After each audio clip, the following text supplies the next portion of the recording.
പ്രഗ്യാ സിംഗ് ഠാക്കൂർ പറഞ്ഞത് 100% ശരിയാണ്. BJPക്ക് എന്തോ ഒരു ദുർമന്ത്രവാദം പിടിക്കപ്പെട്ടിരിക്കുകയാണ്. ശക്തനായ ഒരു മന്ത്രവാദി തന്നെയാണ് പിന്നിലുള്ളത്. അല്ലെങ്കിൽ ഇതുപോലെ ഒരു തിരിച്ചടി ഇവർക്ക് ലഭിക്കുമോ? അസാമിലെ പൗരത്വ ബില്ലിൽ BJP ലക്ഷ്യം വെച്ചത് ബംഗാളികളായിട്ടുള്ള കുടിയേറ്റക്കാരെ പുറത്താക്കണം എന്നുള്ളതാണ്. രാജ്യത്തിന്റെ ജനസംഖ്യയിലെ വലിയ ഒരു ഭാഗം ഇതിലൂടെ കുറഞ്ഞു പോകുമെന്നാണ് BJPയുടെ പല നേതാക്കന്മാരും പറഞ്ഞത്. എന്നാൽ എന്താണ് സത്യത്തിൽ അസാമിലെ പൗരത്വ ബില്ലിൽ സംഭവിച്ചത്? 2-3 ദിവസങ്ങൾക്ക് മുൻപ് വലിയ ആശങ്കയുണ്ടായിരുന്ന പൗരത്വ ബില്ലിൽ ഇപ്പോൾ BJP ചില അനുകൂല തീരുമാനങ്ങളുമായി മുന്നോട്ട് വരുന്നു. ഇതിന് പിന്നിലെ രഹസ്യമെന്താ?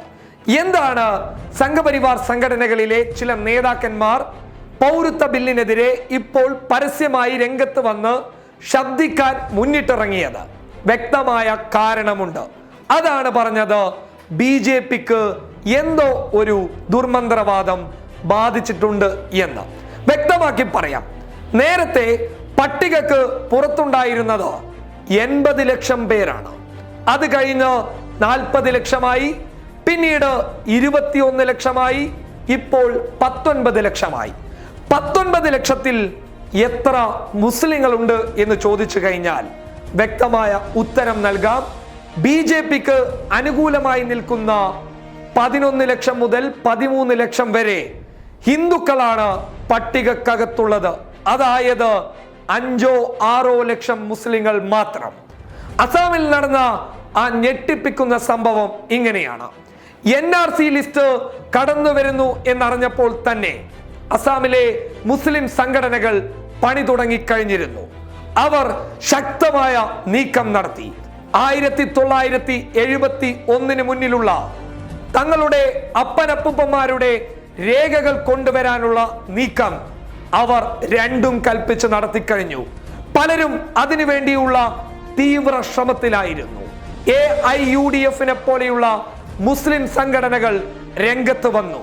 ഈ വിവരമറിഞ്ഞ OIC നേരത്തെ തന്നെ അസമിൽ ശക്തമായ പണി തുടങ്ങിയിരുന്നു.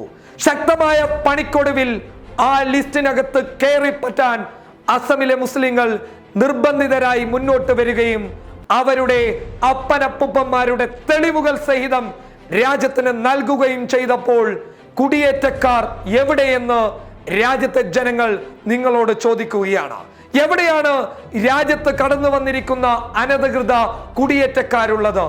ഈ 19 ലക്ഷം പേരുടെ കണക്ക് പുറത്തു വന്നപ്പോൾ മുസ്ലിങ്ങളുടെ പേരിൽ നിങ്ങൾ കെട്ടിവെച്ച ഭീകരവാദവും തീവ്രവാദവും ഒക്കെ ഈ ഒറ്റ ലിസ്റ്റിൽ ഇല്ലാതായി പോകുന്നു. അതായത് പണി കിട്ടിയിരിക്കുന്നത് BJPക്ക് വോട്ട് ചെയ്തിരുന്ന ഹൈന്ദവർക്കാണ്.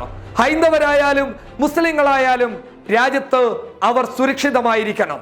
പട്ടികക്ക് പുറത്തു പോയാലും അവരെ സുരക്ഷിതമായിട്ടുള്ള വലയത്തിലേക്ക് കൊണ്ടുവരാൻ കേന്ദ്രം തയ്യാറാവണം. മതവിവേചനങ്ങൾ അവിടെ പാടില്ല. പക്ഷേ ന്യൂനപക്ഷത്തിനെ വേട്ടയാടാൻ കൊണ്ടുവന്ന പൗരത്വ ബില്ല് ഇങ്ങനെ തിരിച്ചടി ലഭിക്കുമ്പോൾ ഒരു കാര്യം ഓർത്തു വെച്ചുകൊള്ളുക. പ്രഗ്യാ സിംഗ് പറഞ്ഞതുപോലെ ഒരു ദുർമന്ത്രവാദം നിങ്ങൾക്ക് പിന്നിലുണ്ട്. അത് പൊതുജനങ്ങളുടെ ശാപമാണെന്ന കാര്യം തിരിച്ചറിയാതെ പോകരുത്. News desk public Kerala.